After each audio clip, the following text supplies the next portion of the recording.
Hey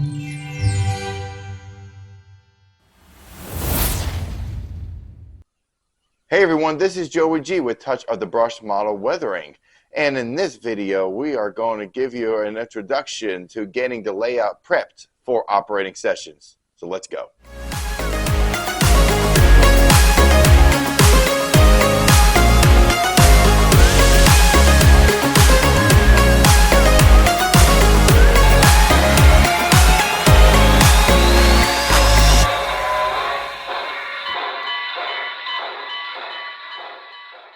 So the open house has come and gone, and for a month I was completely burned out.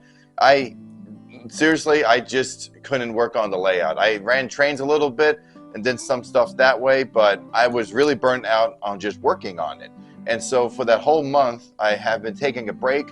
I have been revamping a lot of things. I actually just ordered brand new equipment, which you are using right now. We are using the Comica microphones. These body mics are phenomenal. They are very inexpensive and they do a really nice job. Also, DVC. I'm using a DVC, which is digital video camera. This is a really great camera if you want to do vlogging and content creating. This is what I'm using now. It has a really nice focus, nice zoom, and you could do a external mic and a built-in mic. So it's nice to actually have a remote for one. So that's pretty cool. I figured now, being 35 years old, maybe it's time to upgrade to better camera equipment to give you some better content. So we're working on that too.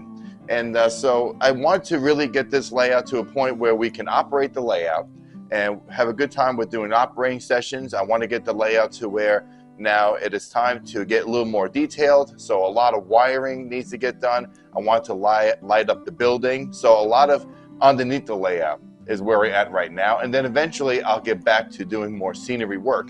And so to start this off, I really need to work on this rail yard.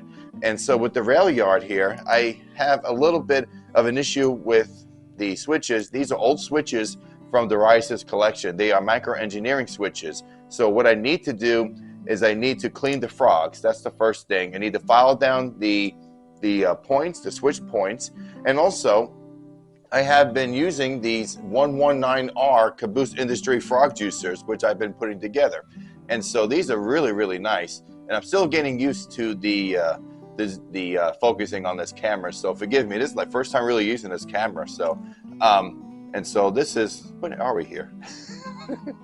So we are using these 119R Caboose Industry frog juicers. And I am going to do a video on how to install these and actually put them together because they are kits they have to put together. So they are really cool, and they're very simple to assemble, and a little tedious, just like a lot of things in our hobby, right? But it's not too bad. So once that's done, we're going to be installing those frog juicers, and hopefully we can have some nice smooth operations in our Vine Street yard. So let's get started on the other side of the layout, because there's a lot more that's going to happen on the Emma Industry District portion of the layout.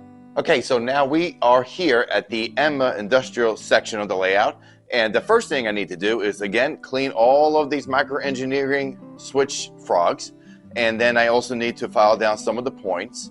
The next thing after that is adding more frog juicers from the Caboose Industries, and so that should take care of the Emma Industrial portion of the layout. And then after that, we should be able to finally start adding the Walthers switch machines on our crossovers. I have about 6 to 8 switches which I would like to add switch machines on. There are a few on the other side of the layout as well, but mainly here, this is where a lot of the junction switching will happen, right? And so I really need to get this thing to where it's just going, automatic. And so, so we have these beautiful switch machines here from Walthers, and then Darius, when he used these, he actually made these beautiful boxes out of scratch here, or maybe he bought them, I can't remember, but he added the switch machines inside, the buttons inside, and then we were able to just click these buttons like this, and you're able to throw the switches, right? And so a fortunate part of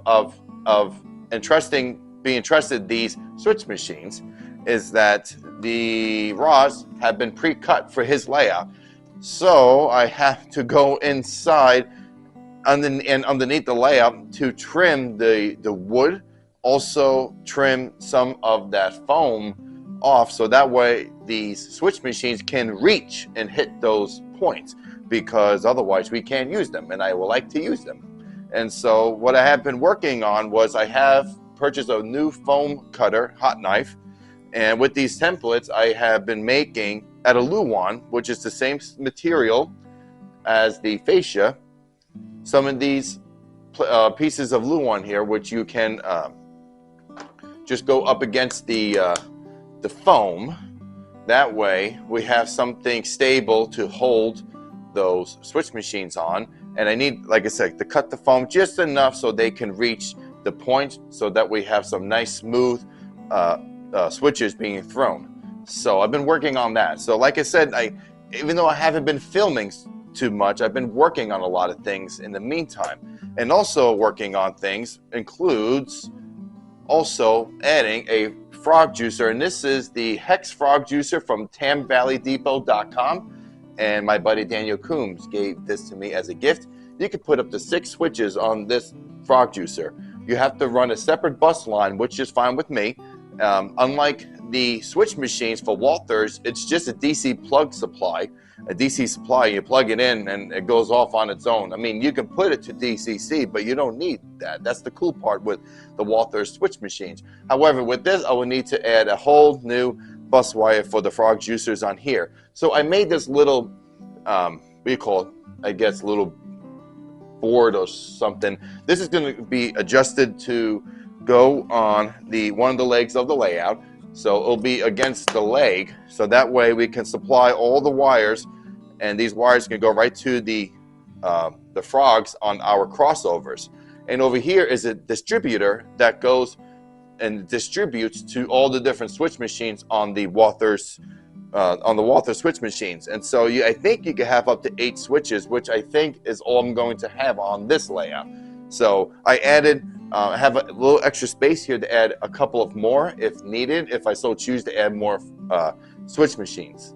So that should take care of this portion. So again, the videos are going to be far and few between, just because I'm doing a lot of work underneath the layout, and I want to get to a point where we can actually do some really nice operating session videos, and maybe do some live videos, have some folks come in here, and we can do a live operating session. That'd be really cool. So there's a couple of other things I'd like to show you guys and share with you that may be interesting and hopefully can work for your benefit on organizing your freight cars. So let's do that. Okay, so we are underneath the layout, and here I have an older Walmart dresser that I got, oh gosh, like 10 years ago. And so I repurposed it for all of the rolling stock. And so I don't know what the heck I'm going to do with my underwear and socks, but the most important thing is that all the rolling stock is now in these trays that I have built, and we're going to show you a clip on how this was built and see how awesome it is to take these in and out without the cars being damaged. So here is the finished result. As you can see, we have the dividers installed along with the holders. Car cards are on the sides. We have the rolling stock nice and neat, organized here. And see, all the Pennsylvania railroads are together. Delaware Hudson's, kind of, sort of. Wait, let's do that, and I'll flip that around.